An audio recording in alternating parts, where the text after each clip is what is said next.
Anatomi pajak khusus orang kaya demi menghemat pajaknya.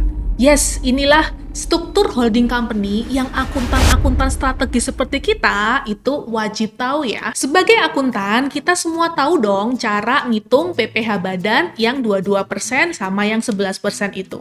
Tapi pertanyaannya, apakah klien atau perusahaan Anda memang harus membayar pajak sebesar itu ya? Karena saya sering melihat di banyak kantor akuntan, pajak dihitung dengan sangat akurat, tapi struktur usahanya itu tidak pernah didesain. Padahal disinilah letak perbedaannya. Akuntan biasa itu menghitung pajak dari struktur yang ada, dan akuntan strategis seperti kita itu mendesain struktur agar pajaknya lebih efisien.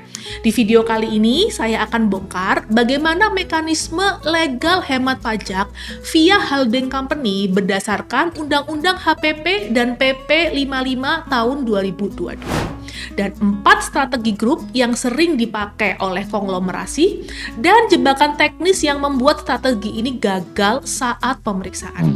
Jadi kalau Anda adalah akuntan, konsultan pajak, atau in-house accounting finance, video ini akan merubah cara Anda memandang pekerjaan Anda. Sebelum masuk teknis, saya ingin Anda menggeser cara pandang dulu nih. Banyak akuntan yang saya temui itu memposisikan diri sebagai 1. Tax Compliance Officer. Artinya apa? Kerjaan dia hanya hitung PPh, lapor SPT, dan selesai. Padahal, pekerjaan akuntan modern itu jauh lebih besar daripada itu. Di luar negeri, itu ada istilah tax architect. Tugasnya bukan hanya ngitung, tapi yang pertama, dia mendesain alur transaksi. Yang kedua, dia mengatur entitas. Dan yang ketiga, dia memilih struktur kepemilikan. Dan yang keempat, dia menentukan kapan dan di mana pajak itu muncul. Dan justru di Indonesia, peluang ini masih sangat terbuka lebar. Karena Undang-Undang HPP tahun 2021 dan PP 55 tahun 2022 itu secara eksplisit memberikan ruang bagi struktur grup yang efisien. Tapi sebagian besar akuntan itu masih belum memanfaatkan.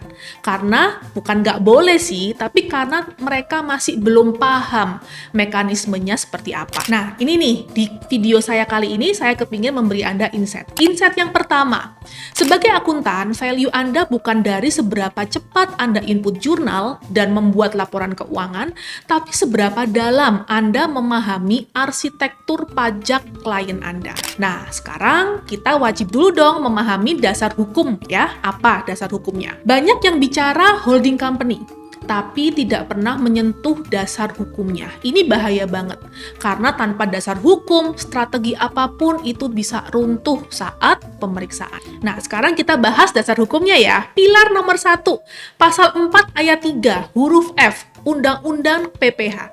Bunyinya adalah dividen yang diterima atau diperoleh perseroan terbatas sebagai wajib pajak dalam negeri itu bukan merupakan objek pajak. Sebelum Undang-Undang Cipta Kerja, tapi ada syaratnya. Kepemilikan minimal 25% dan berasal dari laba ditahan. Tapi Undang-Undang Cipta Kerja itu menghapus syarat 25% itu.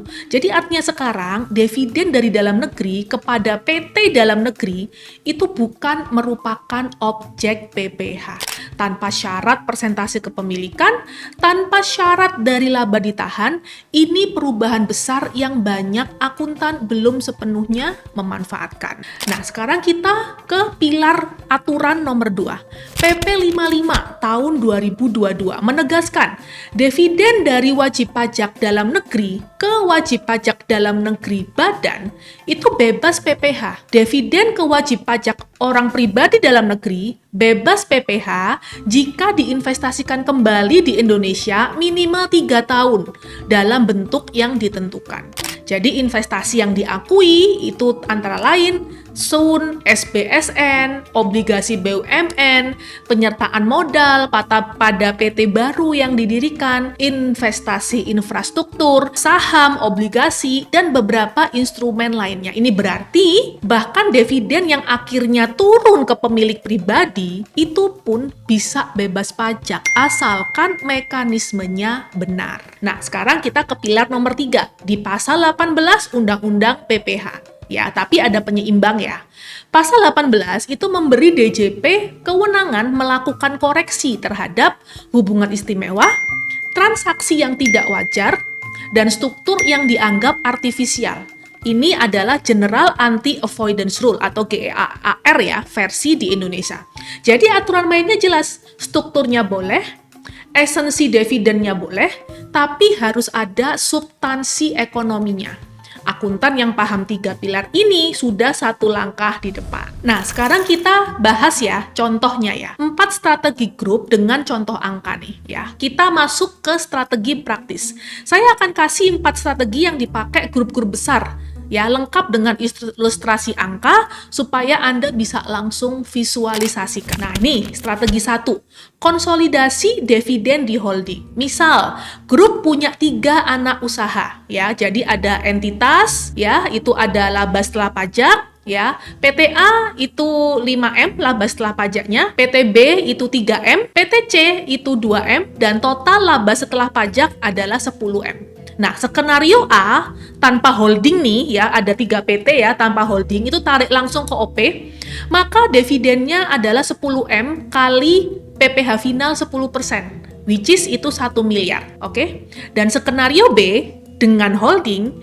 dividen ke holding itu bukan objek pajak, sama dengan RP 0, ya. Dan laba mengendap di holding itu bisa reinvestasikan. Jadi, nggak perlu bayar PPH dividen 1M. Nah, 1M ini per tahun ya itu bisa diputar lagi. Kompon 10 tahun, maka angkanya signifikan. Nah, strategi yang kedua nih adalah pemisahan fungsi entitas. Konglomerasi besar tidak hanya satu PT operasional. Pola umumnya itu biasanya ya, yang paling atas ini holding, oke? Dan holding ini berlaku induk ya. Dia punya PTA, PTB, PTC, dan PTD. Nah, salah satu dari anak-anak usahanya ini adalah PT Aset, teman-teman. Ya, jadi dia memiliki aset yang memang disewa-sewakan kepada anak-anak usahanya yang lain. Jadi logikanya ya, PT Aset ini menyewakan aset ke PT A, jadi merupakan biaya sewa di PT A. Itu deductible ya. Dan pendapatan di PT Aset ya, itu ada PPH final 10% sih, ya, itu nggak masalah, final soalnya. Nah, terus ada juga PT Holding itu memungut royalti penggunaan brandnya, gitu ya. Nah, terus yang lain-lain, itu PT anak-anak yang lain, itu juga akan melakukan pembayaran yang namanya manajemen fee kepada PT Holding ini sebagai balas jasa bahwa PT Holding ini juga ikut memanajemenin masing-masing PT anak ini agar bisa memperoleh omset yang sesuai dengan yang ditargetkan, gitu ya. Tapi catatan ya, kita para akuntan, semua transaksi intragrup ini wajib banget kita comply dengan PMK 172 tahun 2003 tentang prinsip kewajaran atau arm's length principle. Kalian harus baca sendiri ya PMK 172. Nah, sekarang kita lanjut ke strategi nomor 3 nih, reinvestasi internal.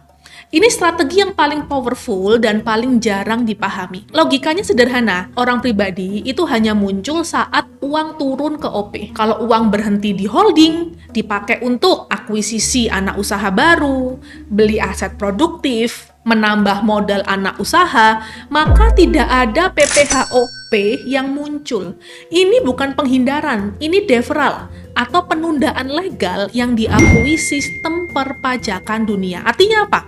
Andai kata kalian mau membeli sebuah gudang atau sebuah rumah deh, ya, rumah yang dipakai untuk orang pribadi gitu ya, atau pingin membeli gudang deh. Nah, itu di PT Holding kalian bisa langsung menggunakan uang yang sudah ada di PT Holding, hasil penyetoran dividen dari anak-anak itu untuk membeli properti tersebut. Sehingga Anda tidak perlu narik dari PT Holding ke rekening Anda pribadi ya, karena itu akan menyebabkan Anda membayar dividen, pajak dividen itu 10%. Nah, sekarang kita lanjut ya, strategi keempat, manajemen capital gain. Saat suatu unit bisnis dijual, maka skenario A itu dijual sebagai aset atau aset deal. Oke? Jangan lupa loh, setiap Anda jualan aset, maka ada PPh badan 22% atas keuntungan. Dan kalau Anda PKP, maka Anda harus menerbitkan faktur PPN keluaran ya, 11%. Dan jangan lupa ada BPHTB jika itu adalah properti. Nah, sementara skenario B nih ya, dia dijual sebagai saham via holding. Jadi PPh final atas pengalihan saham di luar bursa ya, itu tarifnya berbeda. Biasanya beban pajak total itu lebih efisien. Inilah sebabnya struktur holding penting banget bahkan untuk exit strategi. Kita lanjut ke insight kedua ya. Setiap strategi yang saya sebutkan tadi itu legal, tapi semuanya hanya berfungsi kalau ada substansi ekonomi, ada dokumentasi transfer pricing, dan ada konsistensi dengan angka dan ADART. Tanpa ini, strategi terbaik pun bisa banget untuk dikoreksi oleh DJP. Sekarang nih, kita masuk ke bagian yang paling penting untuk akuntan ya, adalah risk side. Apa resikonya ya? Karena justru di sini value Anda paling terasa sebagai garda pertahanan klien Anda. Nah, resiko yang pertama teman-teman, transfer pricing yang tidak wajar. Jadi ada PMK 172 tahun 2023 itu kan yang mewajibkan nih master file dan local file untuk grup tertentu. Terus country by country report untuk grup yang multinasional. Misalnya ada perusahaan di sini dan ada perusahaan di luar negeri.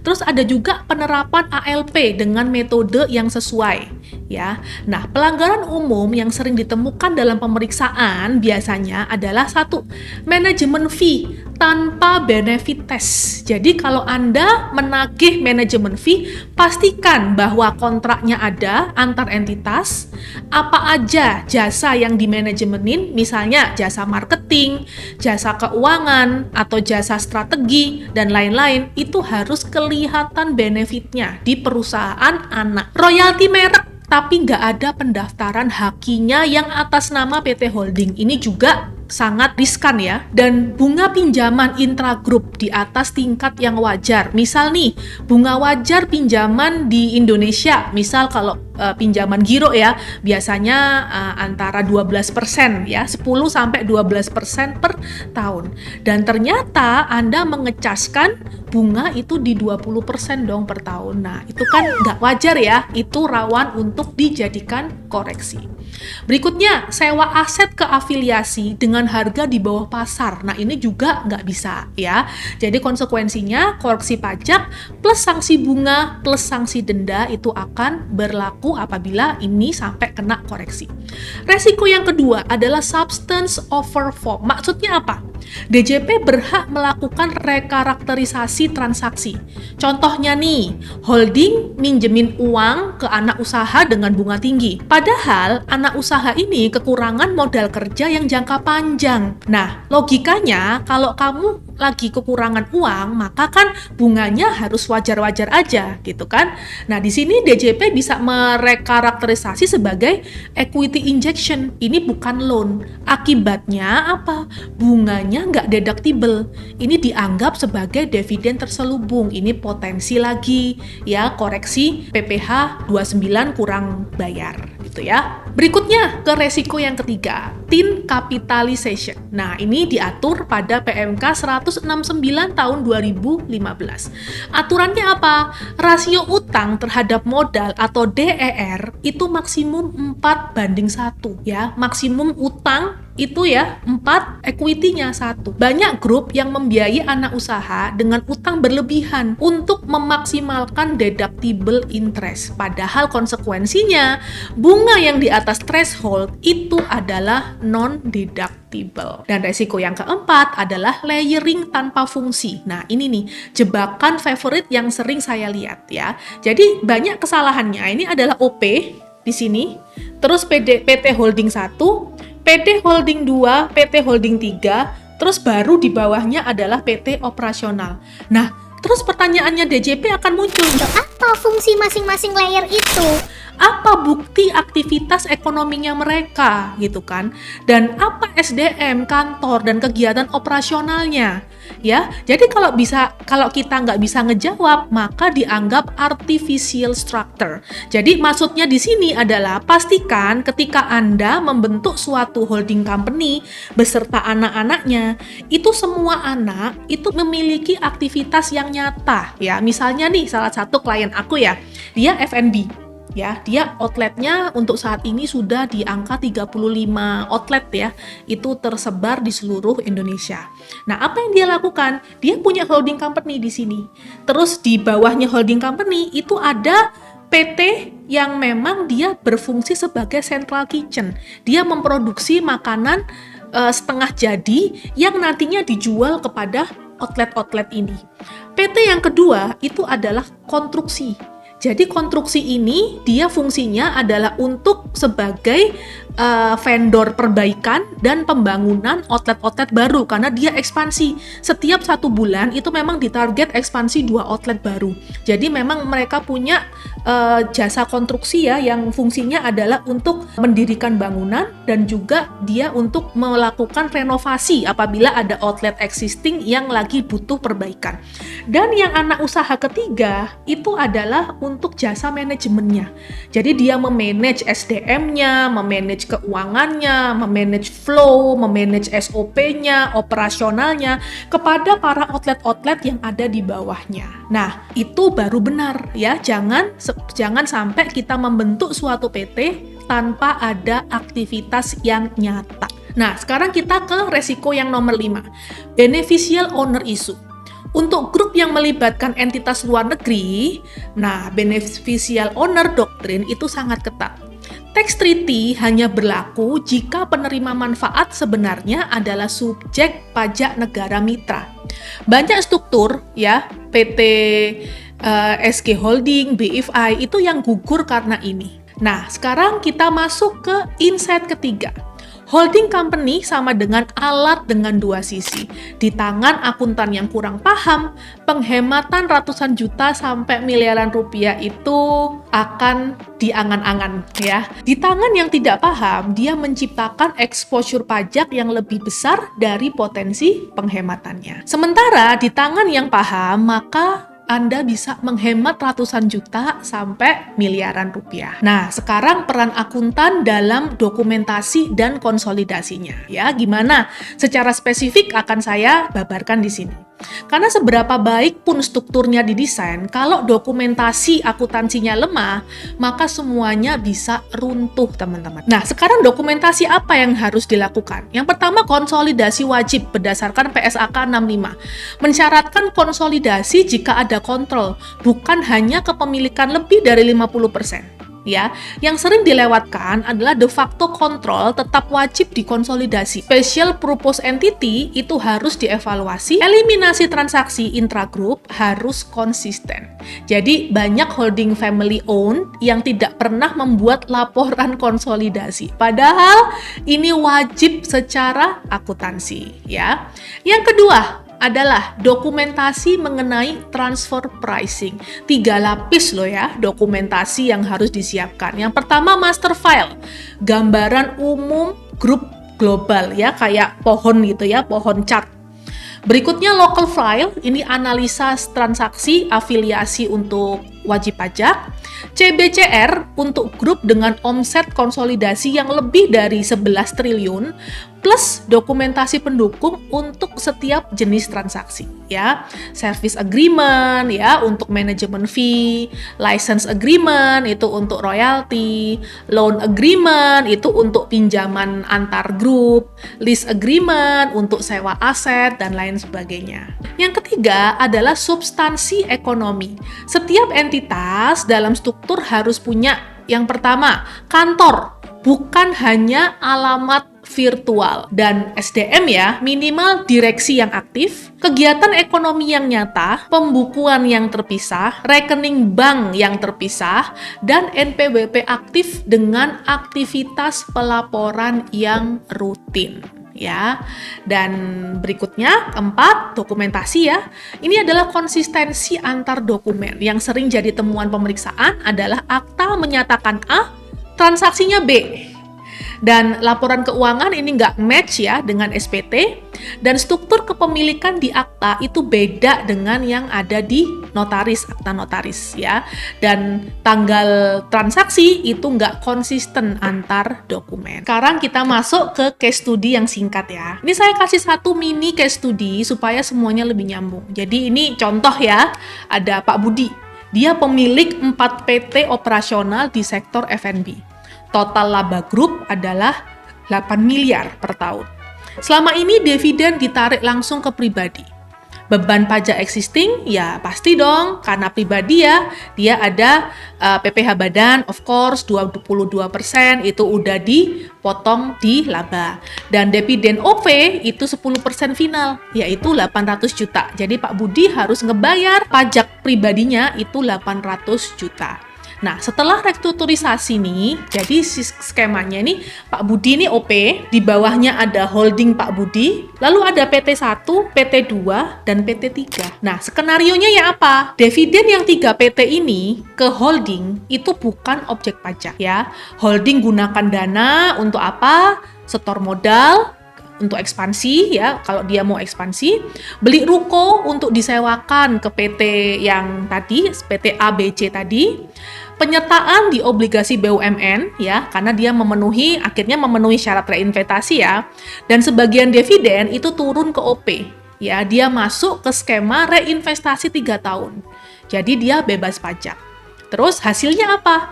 Beban pajak dividen tahunannya dari 800 juta itu mendekati 0 ya. Tapi di sini Pak Budi untuk biaya hidup sehari-hari dia ngambil gaji sewajarnya aja ya. Yang penting dia bayar PPh nggak mungkin sampai 800 juta. Nah, holding ya wajib punya substansi ya. Ruko wajib disewakan dengan harga wajar. Ini kita harus ada bukti komparasinya. Reinvestasi wajib dilaporkan ke DCP. Terus konsolidasi berdasarkan PSAK 65 itu wajib dilakukan. Tanpa ini, struktur ini berubah dari peluang menjadi mimpi buruk. So, mari kita rangkum. Holding company itu bukan trik ya, itu bukan loophole, itu juga bukan gray area. Jadi holding company ini adalah struktur legal yang diakui oleh undang-undang. Ya, mekanismenya diatur eksplisit di Undang-Undang HPP dan PP 55 tahun 2022. Jadi memberi efisiensi pajak signifikan jika dirancang dengan benar. Nah, tapi sebagai akuntan, kita juga harus jujur dong. Yang membedakan strategi yang berhasil dengan yang gagal, bukan idenya, tapi eksekusi dan dokumentasinya. Nah, disinilah peran kita, disinilah kerja kita, gitu ya. Nah, kalau Anda akuntan atau pengusaha yang ingin naik level dan ingin menambah insight mengenai aturan dan strategi perpajakan lainnya, stay tune, jangan lupa di-subscribe video YouTube saya kali ini sehingga Anda bisa mendapatkan insight-insight yang bermanfaat untuk penghematan pajak usaha Anda. Sampai jumpa di video berikutnya. Bye-bye.